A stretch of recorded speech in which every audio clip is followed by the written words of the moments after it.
अस्सलामु अलैकुम वरहमतुल्लाहि वबरकातुहू। कैसे हैं आप लोग? उम्मीद है कि आप खैरियत से होंगे।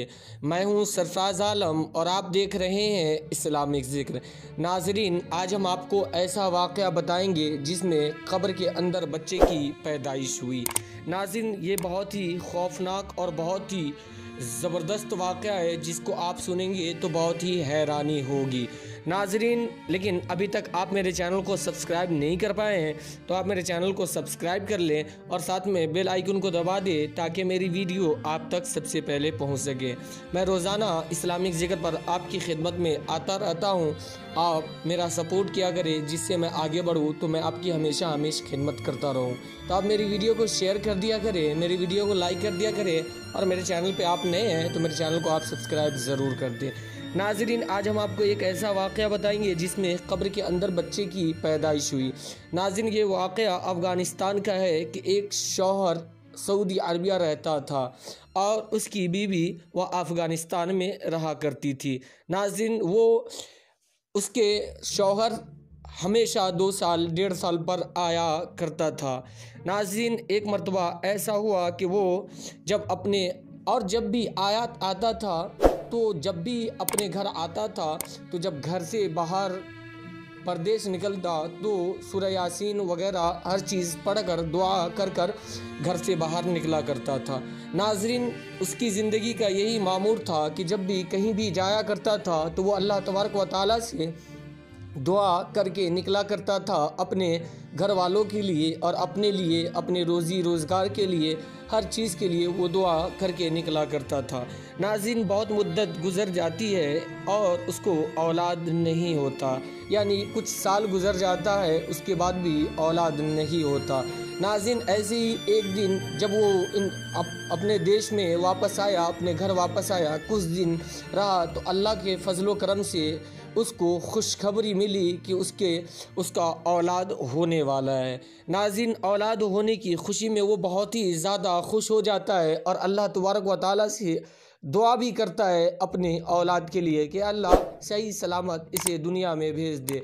लेकिन नाज़रीन, कुछ ही दिनों का वो पेट में ही रहता है, लेकिन उसको विदेश जाने का यानी सऊदीया जाने का फ़्लाइट का टिकट आ जाता है। नाज़रीन, उसको बुलावट सऊदीया का आ जाता है तो वो जब घर से बाहर निकलने लगता है तो अपनी बीवी से मोहब्बत का इज़हार करते हुए और दुआ करता है, ए अल्लाह, जो मेरा औलाद होने वाला है तो उसकी हिफाजत करना। नाज़रीन, उसकी हिफाजत करना, इसी लफ्ज़ पे आप केयर कीजिएगा। नाज़रीन, वो दुआ यही करता है, अल्लाह, जो मेरा औलाद होने वाला है उसकी तू हिफाजत करना, और उसके बाद चला जाता है। नाज़रीन, यहाँ पे सिर्फ दुआ मांगा था, औलाद अल्लाह के लिए अल्लाह के हवाले करके गया था, तुम्हारे हवाले करके, और उसकी हिफाजत के लिए दुआ मांगा था। इत्तफाक से उसकी बीवी का इंतकाल हो जाता है। नाज़रीन, फिर वो रोता रोता वहाँ से आता है अफ़गानिस्तान, यानी अपने देश में आता है। जब आता है तो बहुत ज़्यादा हैरत हो कि बहुत ज़्यादा रोता है। बहुत मुद्दतों से औलाद नहीं हुआ था और उसके बाद होने वाला था तो उसकी बीवी का ही इंतकाल हो गया। नाज़रीन, बहुत परेशान होते रोते रोते वो बहुत बेचैन हो जाता है। उसके बाद उसकी बीवी को दफना दिया जाता है, कब्र में रख दिया जाता है। कुछ महीना गुज़रने के बाद नाज़रीन, कुछ महीना के गुज़रने के बाद कब्र से बच्चे की रोने की आवाज़ आने लगी। कब्र से बच्चे की रोने की आवाज़ आने लगी। लोग वहाँ की आवाज़ जब बच्चे की सुनते तो घबरा जाते कि कब्र के अंदर से ये रोने की आवाज़ कैसी आ रही है, यानी ये बच्चा कैसा रो रहा है, यानी जो औरत इंतकाल हो गई है वो तो औरत थी, बच्चे की रोने की आवाज़ कहाँ से आ रही है। गांव वाले लोग बहुत ही परेशान हो गए और बहुत ही डर गए कि ऐसा मामला क्यों आ रहा है। पहले लोग दुआ मांगे फिर भी कुछ असर नहीं हुआ। उसके बाद वो लोग वहाँ के इमाम को बुलाकर लेकर आए, इमाम साहब को, कि कब्र से बच्चे की रोने की आवाज़ आ रही है। इमाम साहब जब वहाँ पर जाते हैं तो वाकई में बच्चे की रोने की आवाज़ आती है। इमाम साहब ने कहा कि अभी कुछ देर तक रुक दिया जाए कि देखा जाए कि कितनी देर तक आवाज़ आती है। बच्चे की आवाज़ आती रही, लगभग 2 दिन गुजर गया। उसके बाद इमाम साहब ने हुक्म दिया कि कब्र को खोदा जाए। कब्र को जब खोदा गया तो देखा गया एक नन्हा बच्चा, छोटा बच्चा है जो कब्र के अंदर اپنے ماں کے سینے سے لپٹ کر رو رہا ہے۔ ناظرین، یہ دیکھ کر، معاملہ دیکھ کر لوگ بہت ہی پریشان ہو گئے، حیران ہو گئے کہ یہ معاملہ کیا ہے، قبر کے اندر بچے کیسے پیدا لے سکتا ہے۔ اس کے بعد اس بچے کو اٹھایا گیا اور گھر لے کر آیا گیا۔ باپ لے کر گھر پہ آتا ہے، اس کے بعد وہیں پہ آتا ہے اور دعا کرتا ہے، اے اللہ، اس کو جب یاد آتا ہے، اے اللہ کہ ہم نے اللہ سے دعا مانگی تھی کہ اللہ میرے بچے کی حفاظت کرنا، یعنی اللہ نے بچے کی حفاظت کی ہے، بچہ ابھی اللہ کی حفاظت میں تھا تو وہ پیدا ہو گیا۔ اس کے بعد اس کا شوہر بہت رونے لگا، اے خدا، جب تم ایک بچے کو حفاظت میں رکھ لیا، اے خدا، اس کی پرورش کون کرے گا جب اس کی ماں دنیا میں نہ رہے گی؟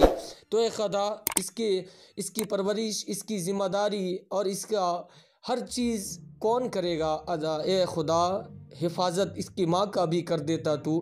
اس کے بعد اللہ تبارک و تعالیٰ کی بارگاہ میں اس کی دعا پھر قبول ہو جاتی ہے۔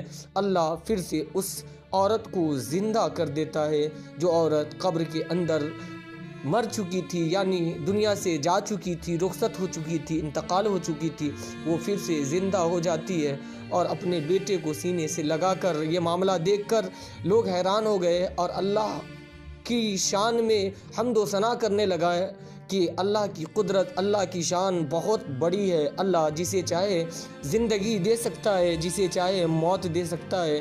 خداوند قدوس کی شان بہت بڑی ہے۔ اس سے بہت ہی نصیحت آمیز سبق یہ ہے ناظرین کہ ہمیں کہیں بھی اور کہاں بھی جانا پڑے، جہاں بھی جانا پڑے، اللہ کی بارگاہ میں کچھ پڑھ کر حمد و ثنا اللہ کا کر کر اس کے بعد دعا مانگ کر کہیں نکلنا چاہیے، تو اس سے آپ کی حفاظت اور آپ کے گھر والوں کی حفاظت ہوتی رہے گی۔